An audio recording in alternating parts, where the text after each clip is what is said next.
নমস্কার সবাইকে, BML education পয়েন্টে সবাইকে স্বাগত জানাই। All India institute of medical science Gorakhpur, AIIMS Gorakhpur থেকে নতুন একটি রিক্রুটমেন্ট নোটিশ বের করা হয়েছে। এই নোটিশে বলা হয়েছে advertisement for recruitment to various non faculty post on direct recruitment basis at AIIMS Gorakhpur. তো এইমস গোরখপুরে কয়েকটা নন ফ্যাকাল্টি পোস্ট বের করেছে যারা ডাইরেক্ট রিক্রুটমেন্ট হবে। তো কী কী পোস্টে আছে সেগুলো নিয়ে আলোচনা করব এবং কবে ডেট, লাস্ট ডেট কবে সেসব নিয়ে আলোচনা করা হবে। তো যারা এখনও বিএমএল এডুকেশন পয়েন্ট চ্যানেলটিকে সাবস্ক্রাইব করেনি অবশ্যই সাবস্ক্রাইব করে নাও এবং বেল আইকনটি প্রেস করে রাখো এবং ডেসক্রিপশনে দেওয়া হোয়াটসঅ্যাপ গ্রুপে সবাই জয়েন হয়ে যাও সমস্ত ইনফরমেশন পাওয়ার জন্য।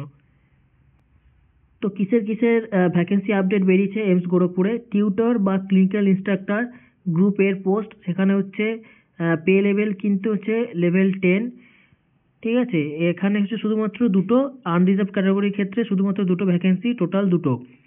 অ্যাসিস্ট্যান্ট অ্যাডমিনিস্ট্রেটিভ অফিসার, সেটা হচ্ছে গ্রুপ বি এর ক্ষেত্রে পে লেভেল 7।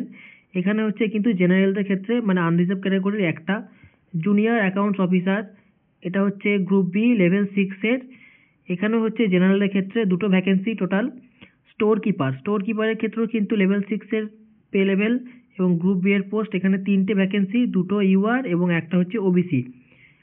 জুনিয়র ফিজিওথেরাপিস্টের ক্ষেত্রেও সেম, সেখানে হচ্ছে আনরিজার্ভডের ক্ষেত্রে একটা ভ্যাকেন্সি। টেকনিক্যাল অ্যাসিস্ট্যান্ট ইএনটি মানে হচ্ছে ইয়ার নোজ থ্রোট নাক কান গলা ডাক্তার বলি যেটাকে আমরা। তো ইএনটির ক্ষেত্রে টেকনিক্যাল অ্যাসিস্ট্যান্টের জন্য সেখানে হচ্ছে জেনারেলের আনরিজার্ভডের একটা পোস্ট। অপটোমেট্রিস্টের হচ্ছে ওয়ান পোস্ট। টেকনিশিয়ান হচ্ছে রেডিওলজি টেকনিশিয়ানের ক্ষেত্রে হচ্ছে তিনটে জেনারেলের এবং একটা হচ্ছে ওবিসির পোস্ট। টেকনিশিয়ান রেডিওথেরাপির জন্য হচ্ছে একটা পোস্ট। অপারেশন থিয়েটার অ্যাসিস্ট্যান্ট ওটি অ্যাসিস্ট্যান্টের জন্য হচ্ছে টোটাল 10টা পোস্ট। একটা এসসি, দুটো হচ্ছে ওবিসি, একটা ইডাব্লিউএস এবং 6টা হচ্ছে জেনারেল। ঠিক আছে, তো টোটাল 10টা পোস্ট।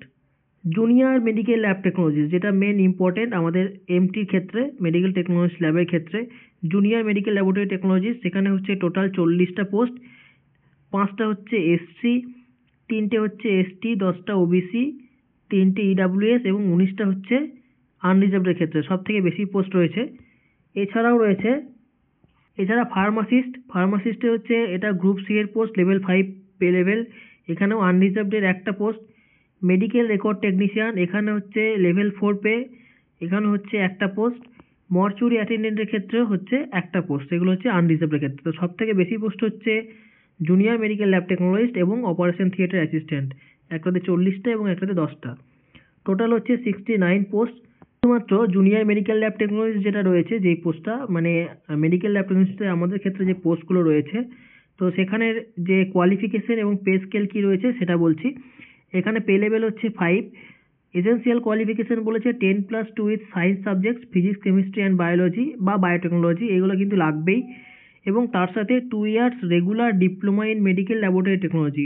2 ইয়ার্স হচ্ছে diploma medical laboratory technology from any government recognised university institution, মানে কোনো রকম যে কোনো সরকারি স্বীকৃত যে ইউনিভার্সিটি বা ইনস্টিটিউশন রয়েছে সেগুলো থেকে। এবং 1 year relevant experience in a laboratory, 1 বছরের হচ্ছে এক্সপিরিয়েন্স লাগবে। Attached with a hospital having minimum 100 bed, তাহলে যেখানে 100 বেডের হসপিটাল রয়েছে তার সাথে কিন্তু যে ল্যাবরেটরি রয়েছে সেই ক্ষেত্রে একটা এক্সপিরিয়েন্স লাগবে 1 ইয়ারের।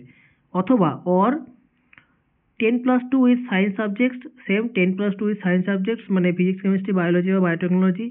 BSc in medical laboratory technology মানে BMLT, or bachelor of medical laboratory technology, দুটোই বিএসসি অ্যান্ড দুটোকে আমরা বিএমএলটি বলি। স্ট্রাকচার অফ দ্য টেস্ট মানে এই যে টেস্টটা হবে তার কীরকম মার্কস ডিস্ট্রিবিউশন রয়েছে সেটা বলে দিই। General knowledge, aptitude and knowledge of computer, সেখান থেকে হচ্ছে 20টা কোশ্চেন, 80 নম্বর। অনলি ইংলিশে কোশ্চেন হবে, ঠিক আছে, 90 মিনিটস টাইম। তাছাড়া রয়েছে ডোমেন নলেজ, সব টোটাল মিলিয়ে হচ্ছে 90 মিনিট টাইম। ডোমেন নলেজ মানে হচ্ছে যেই ফিল্ডে, মেডিকেল টেকনোলজিস্টের ক্ষেত্রে মেডিকেল টেকনোলজিস্টের ফিল্ডের কোশ্চেন, অপারেশন থিয়েটার হলে অপারেশন থিয়েটারের ফিল্ডের কোশ্চেন, সেখান থেকে হচ্ছে 80টা কোশ্চেন, 320 নম্বর। টোটাল হচ্ছে 400 মার্কসের কোশ্চেন হবে, 90 মিনিটস টাইম। অ্যাপ্লিকেশন প্রসিডিওর কী রয়েছে, how to apply. Application procedure হচ্ছে অ্যাপ্লিকেশন রেজিস্ট্রেশন, প্রথমে রেজিস্ট্রেশন করতে হবে, ফিস পেমেন্ট করতে হবে and document scan and upload, document upload করতে হবে। অ্যাপ্লিকেশনের ডেট রয়েছে, candidates can apply online only from 1/11/2025 মানে নভেম্বরের 1 তারিখ থেকে 30 তারিখ অবধি। And no other mode of application will be accepted, শুধুমাত্র অনলাইন অ্যাপ্লাই করতে হবে, আলাদা কোনো অ্যাপ্লিকেশনের মোড নেই। আচ্ছা, কোন কোন ডকুমেন্টস লাগবে? ডকুমেন্টস কিন্তু এমসের যেমন এমসিআরই ক্ষেত্রে ফর্ম ফিল আপের সময় যেমন লাগে ঠিক same documents, photograph, signature, left thumb impression and hand written declaration on a white paper with blacking. কি বলেছি? Ensuring that all this scan documents adhere to the required specification as given in annexure 3 to this advertisement. মানে একটা hand written declaration দিতে হবে যে যতগুলো document submit করা হয়েছে সবগুলো হচ্ছে আসল। Signature in capital letters will not be accepted, capital লেটারের সিগনেচারগুলো সেটা অ্যাকসেপ্টেড করা হবে না। The left thumb impression should be properly scanned, left thumb ইমপ্রেশনটা প্রপারলি স্ক্যান করতে হবে। যে হ্যান্ড রিটেন ডিক্লারেশন বলেছে তার ফরম্যাটটা বলে দিয়েছে, আই তারপর name of the candidate, hereby declare that all the information submitted by me in the application form is correct, true and valid. I will present the supporting documents as and when required. ঠিক আছে, এটা হচ্ছে যে hand written declaration form বলেছে তার format. Application fees, intimation charges যেগুলো রয়েছে সেগুলো কিন্তু non refundable. Payment of fee online, এই 1 থেকে কিন্তু 30 তারিখের মধ্যেই কিন্তু পেমেন্ট করতে হবে এবং সেগুলো হচ্ছে নন রিফান্ডেবল, সেগুলো কিন্তু আর ব্যাক হবে না।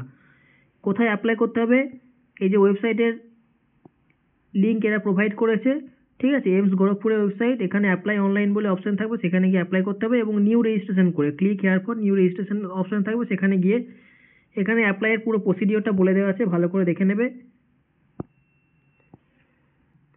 ওকে, টোটাল কত ফিস লাগবে for unreserved and OBC candidate, মানে ইউআর এবং ওবিসিদের জন্য কিন্তু টোটাল 1770 টাকা, মানে ₹1500 প্লাস জিএসটি দিয়ে 1770 টাকা মতো।